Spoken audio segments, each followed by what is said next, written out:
February 14th, 2000. Valentine's Day. In the quiet, early morning hours in Shelby, North Carolina, a 9-year-old girl named Asha Degree quietly slipped out of her bed, packed her book bag, and walked out into the cold, rainy darkness, never to be seen again. This wasn't a child running away from a broken home. There was no argument, no trauma, no warning. Her family, a tight-knit, church-going household, was left stunned and heartbroken. The Degree family was living what seemed to be an ordinary life on Oakcrest Drive. Asha and her older brother shared a room, went to school, played basketball, and studied hard. Her parents, Harold and Aquila, raised them with love and structure. By all accounts, Asha was a happy, thoughtful, obedient little girl. But something happened that night. Something led Asha to quietly dress, pack a few items into her book bag, and leave her home at just after 3 a.m. during a violent storm with no known destination and no one to meet her. At least that's what investigators have believed for more than 2 decades. But new developments are now breathing life back into this long, cold case. This is the story of Asha Degree, a disappearance that has haunted her town, her family, and the internet for over 25 years. And it begins on a night that should have been ordinary, but turned into a mystery still unsolved to this day. Shelby, North Carolina, a small working-class town about 40 miles west of Charlotte, a place where neighbors know each other's names, where church gatherings still fill the weekend calendar, and where crime, especially violent crime, is rare. In the year 2000, Shelby was a peaceful community of just under 20,000 residents. It was the kind of place where families left their doors unlocked at night, and children rode their bikes through quiet neighborhoods until the street lights came on. It was here, on Oakcrest Drive, that the Degree family built their life. Harold and Aquila Degree were proud, devoted parents. They worked hard, Harold as a dock loader at a local company, Aquila at a nearby school. They believed in discipline, in family, and in faith. Their home was loving but structured. There were clear rules, early bedtimes, and no internet or cable television, by design. Their children, O'Brien and Asha, were raised with values. They played sports, went to Sunday school, and excelled in academics. The Degree house was not just a home, it was a shelter, a refuge from the outside world. Asha was, by every account, an extraordinary child. Shy but bright, polite, curious, and kind.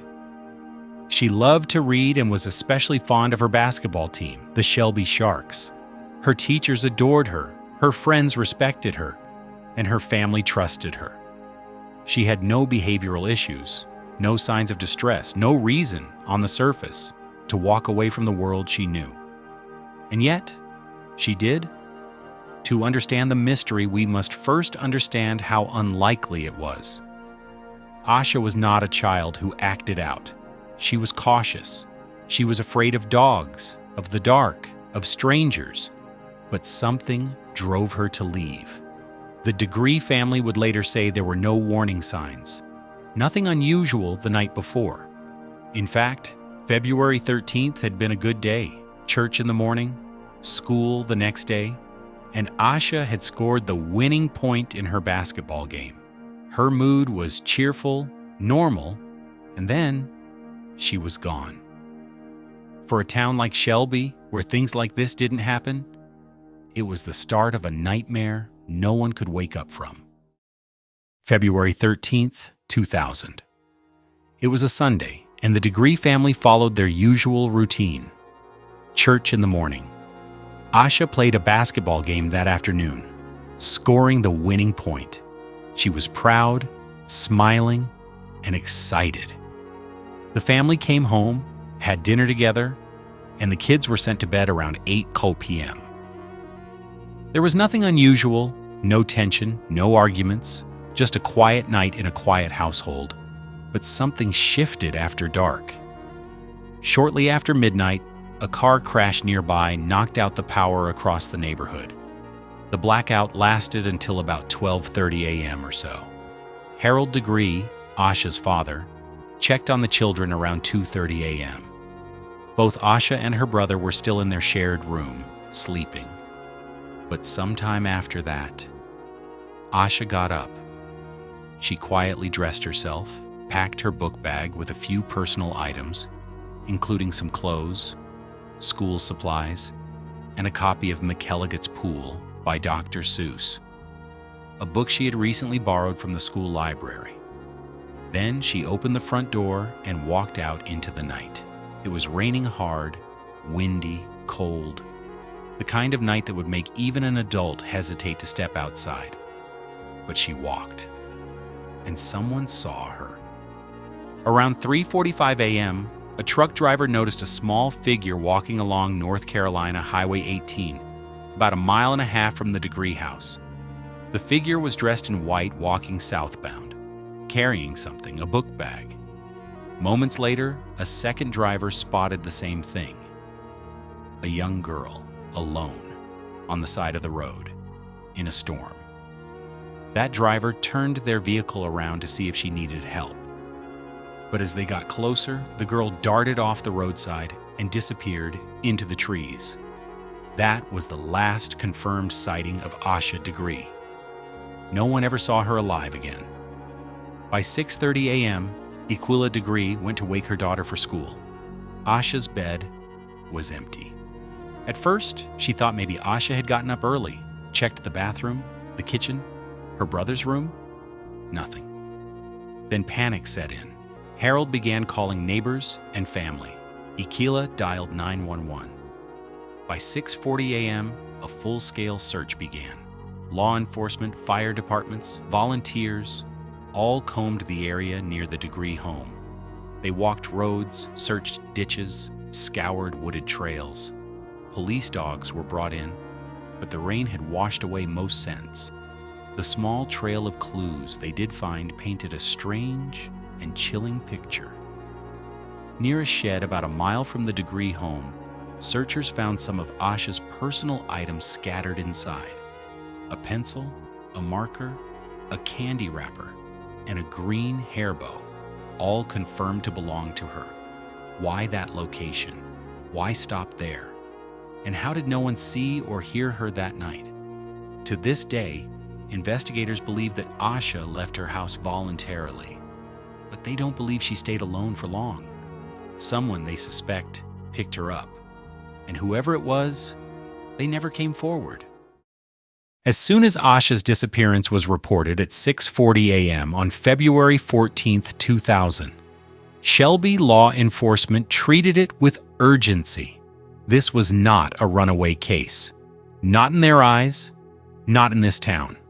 Within hours, officers canvassed the neighborhood, going door to door. Firefighters joined the search. Bloodhounds and tracking dogs were called in, although the storm from the night before had washed away most of the scent trails. By that afternoon, hundreds of local residents had joined in. Friends, neighbors, and even complete strangers showed up to search fields, forests, and creeks. Volunteers walked shoulder to shoulder through ditches, alongside highways, and into thick brush. The community moved as one. News outlets quickly picked up the story. Flyers were printed and handed out. Local radio stations asked listeners to keep their eyes open. People were stunned. A 9-year-old girl gone without a trace. But there was a trace. Just one day later, about a mile from the Degree home, a volunteer searcher came across an old tool shed along Highway 18. Inside were several of Asha's personal belongings: a pencil, a candy wrapper, a marker, and her green hair bow. Investigators confirmed the items. It was a chilling discovery. If Asha had walked there, she may have taken shelter, maybe to escape the storm, or maybe she met someone there. Despite that clue, no further evidence turned up in the days that followed. By the end of the first week, the official search had exhausted more than 9,000 man-hours. Dozens of trained dogs had been deployed. Hundreds of leads had been called in. Still no sign of Asha, and no solid answers. Detectives and FBI agents began to entertain darker possibilities. Was she taken by someone? Had she met a stranger online or in person? Had someone convinced her to leave? But the Degree home had no internet. No phone calls or letters were found. No diary, no email, no chat room history. Asha had no access to the outside world beyond school, family, and church. Still, someone knew something, and investigators believed that person was keeping quiet. They brought in FBI profilers, studied Asha's habits, interviewed her teachers, coaches, classmates. Everyone said the same thing. Asha was a well-behaved, cautious child. She didn't talk to strangers. She was scared of dogs, scared of the dark. She followed rules. She wouldn't have left unless she truly believed it was the right thing to do, which made one theory especially disturbing, that Asha was manipulated, that someone somehow built her trust, slowly, methodically, enough to make her take that walk into the night, in the rain, in the dark. Investigators also focused on a key piece of evidence, the sightings by two drivers. Both saw a young girl walking along Highway 18 in the early morning hours between 3:30 and 4:15 a.m. One driver even turned around, only to see the girl bolt into the woods. Neither driver knew her. Neither stopped her. But both accounts matched. White clothing, small frame, dark hair, and a backpack. The FBI later released an age-enhanced sketch and launched a tip line. But leads slowed down, and as the days turned into weeks, the initial momentum of the search began to fade. Police still pursued every clue, but there were fewer to chase. The community held prayer vigils, candlelight walks, fundraisers. Still, there was no Asha, and the mystery deepened. For over a year, the Degree family lived in a constant state of uncertainty. Posters of Asha remained up across Shelby. Her face stayed on local news broadcasts year after year. Candlelight vigils were held every Valentine's Day. The date no longer about love, but loss. And then, in August of 2001, everything changed. More than 18 months after Asha vanished, a construction worker operating a bulldozer in Burke County, roughly 26 miles north of Shelby, uncovered a strange sight. While clearing ground near a wooded area off Highway 18, he struck something wrapped in black plastic. It was a backpack, tightly wrapped and carefully buried. Authorities were called immediately. The bag was recovered and sent to an FBI lab in Quantico, Virginia. There, forensic analysts opened it and confirmed it was Asha Degree's backpack, still zipped, still full. Inside were a few articles of clothing, school supplies, and a Dr. Seuss book, McElligot's Pool, the same one Asha had borrowed from her school library just days before her disappearance. But there were other items too. A t-shirt from the boy band New Kids on the Block. No one in Asha's family remembered it belonging to her. It was unfamiliar, out of place. It was a clue, and a chilling one. The backpack's discovery sent shockwaves through the investigation. Why was it buried so far from where Asha was last seen? And who went to the trouble of sealing it in plastic, hiding it deep in the ground? Whoever did that had something to hide. Law enforcement re-centered the case around Burke County. New canvases began. Residents were re-questioned. Property records reviewed, but still, no witnesses, no cameras, no suspects. The find only deepened the mystery. What happened between the moment Asha vanished and the moment that backpack was buried? Was she with someone during that time? Was she alive? Or had the bag been used to dispose of evidence, an attempt to erase her from memory. The Degree family was crushed. They had hoped Asha had simply run away, that she'd be found living somewhere with friends, or maybe even on her way back home. But this felt final, deliberate. And yet, without a body, without further evidence, they refused to give up hope. "I believe she's still out there," Asha Degree told reporters. "We just don't know where." The FBI kept the backpack and contents under strict control. They never publicly released the results of forensic testing. The public could only speculate. Did the bag have DNA on it? Fingerprints? Hair? If it did, authorities weren't saying. The discovery was a moment of clarity. Asha had been taken far from home. Someone had gone to great lengths to remove all trace of her. But it also raised new questions. Had someone in Burke County seen her, helped her, or harmed her? And if so, why? The mystery was no closer to being solved. But now, investigators knew something they hadn't before. This was no ordinary runaway. This was abduction. Planned, executed, hidden, and someone somewhere still knew the truth. In the years following the discovery of Asha Degree's buried backpack, the investigation continued, but without momentum. Leads came in, and leads went cold. The FBI worked with local law enforcement to chase every viable tip. But there was no breakthrough, no new evidence, no confession. Time passed.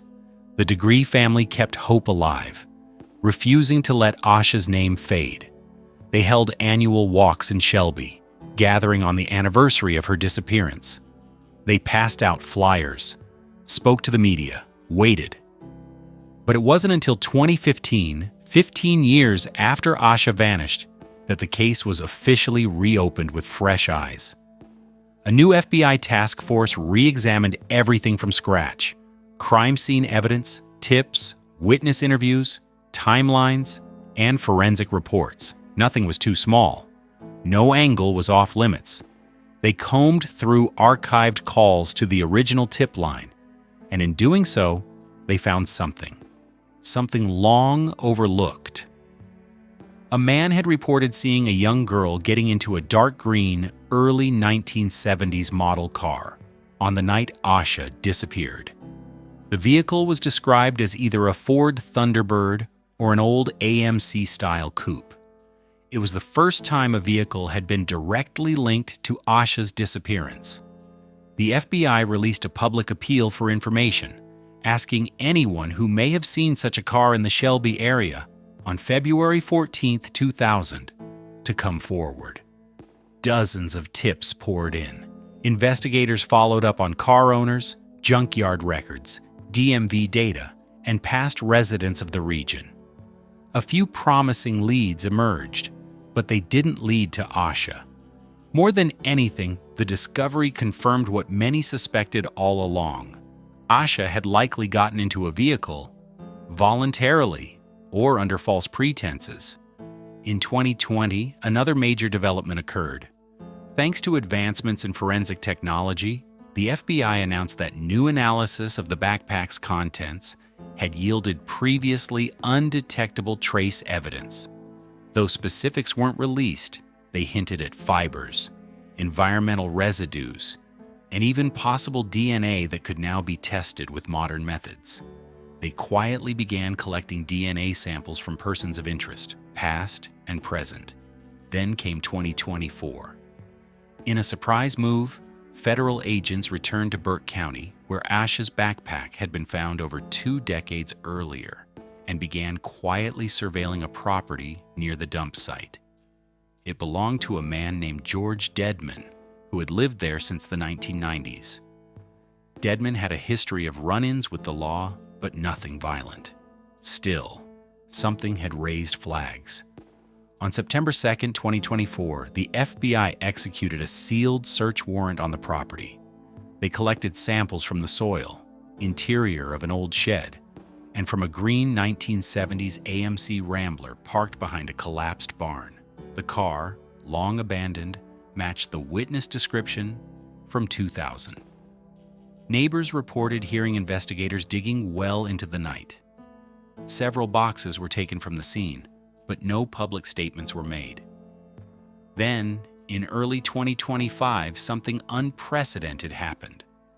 A local teenager contacted a podcast host who had covered the Asha Degree case in depth. She claimed to be the daughter of George Deadman, and she said she had found something years ago, hidden in the walls of their shed. Letters, drawings. One of them bore the name Asha. She hadn't known what it meant. But after seeing an old YouTube video about the case, she connected the dots. The FBI moved fast. In February 2025, investigators re-interviewed the now adult children who had grown up on the property. One of them allegedly made a cryptic statement, "I was just a kid.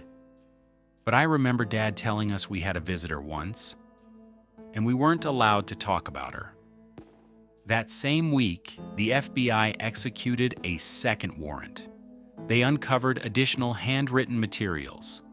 One of the letters began with, "I want to go home." The handwriting, according to analysts, matched Asha's school notebooks from 1999. It was the first physical link to Asha in nearly 24 years. Publicly, authorities remained cautious. They referred to the materials only as under analysis. But behind the scenes, sources said investigators were confident the notes were genuine. Then came the third breakthrough. A forensic linguist working with the FBI analyzed the phrasing of one letter. The spelling mistakes. The word choices. All aligned with a 9-year-old's writing ability. The page included a stick figure drawing of a girl holding a basketball.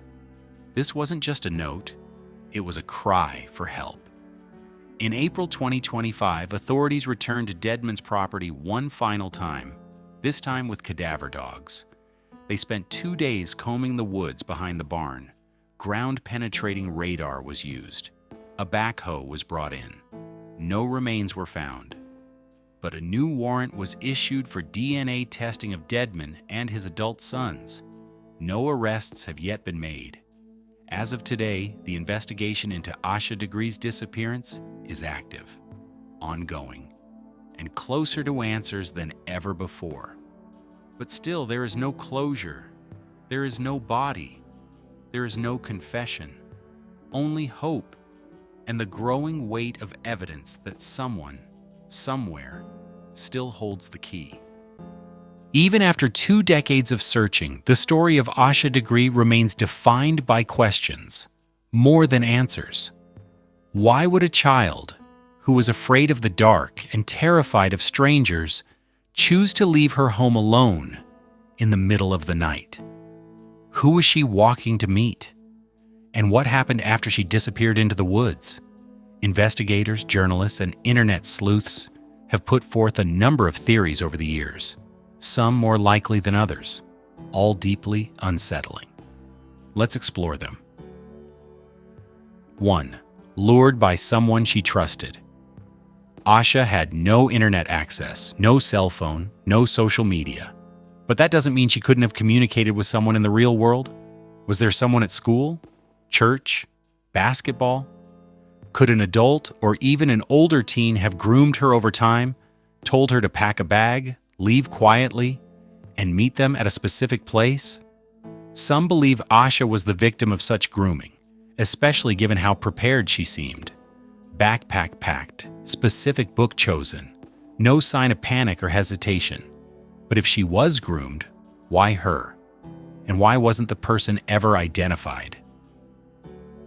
2. Ran away on her own. Perhaps something was happening in the home that no one ever saw. Abuse, pressure, fear. However, this theory is widely rejected. Investigators have never found any evidence of dysfunction in the Degree household. By all accounts, Asha was loved, supported, and safe. More importantly, 9-year-olds rarely run away without a triggering event. And when they do, they don't plan their exits in secret days beforehand. 3. Human trafficking. Could Asha have been taken by someone connected to an organized trafficking ring? There are a few reasons this idea gained traction. The suddenness of her disappearance. The fact that her body has never been found. The buried backpack, carefully hidden far from where she vanished. Such behavior suggests planning, concealment, and an intent to remove all trace. But even within this theory, two major possibilities emerge.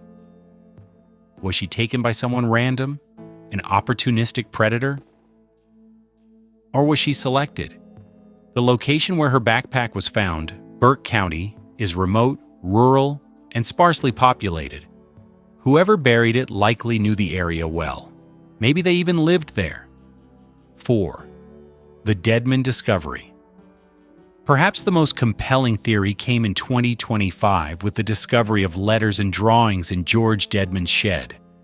If genuine, and most evidence suggests they are, they point toward a horrifying conclusion: that Asha was held captive, at least for a time. The notes weren't old and brittle. They weren't faded or water damaged.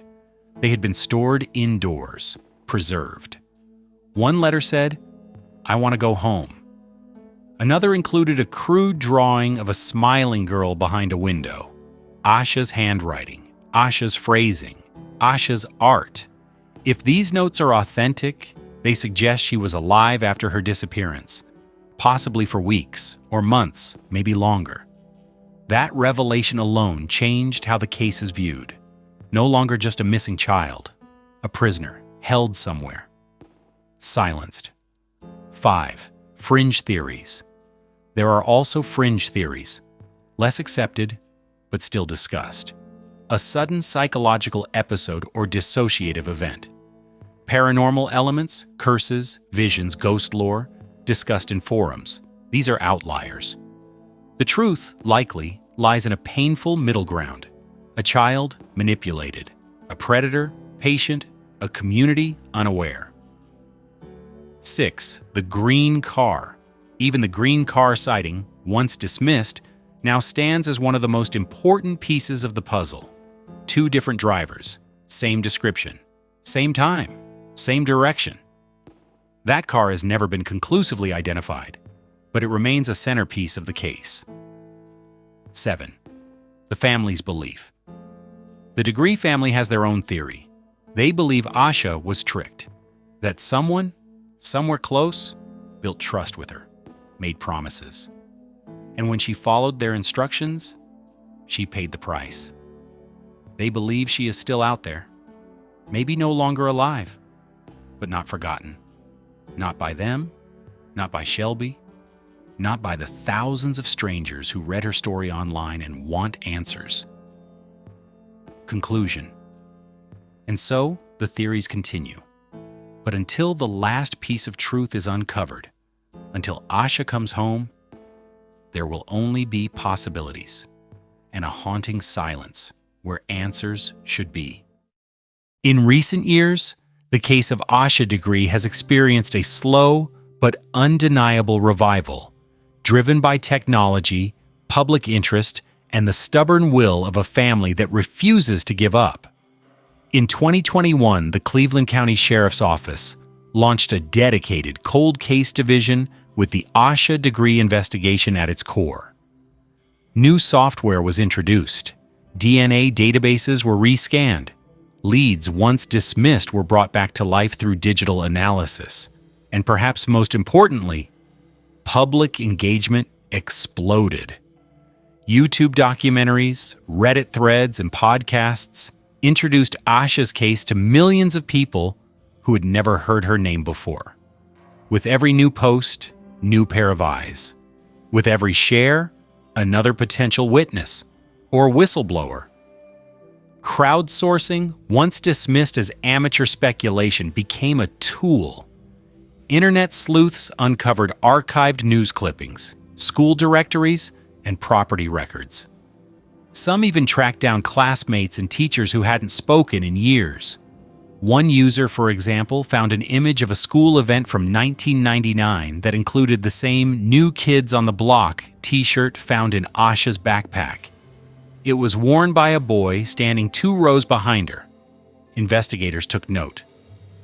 Around the same time, forensic genealogists began analyzing trace DNA found on a scrap of paper inside the backpack. Material too small to test in 2000, but viable with today's technology. The FBI partnered with Parabon Nanolabs, a private genetics company known for solving decades-old cases.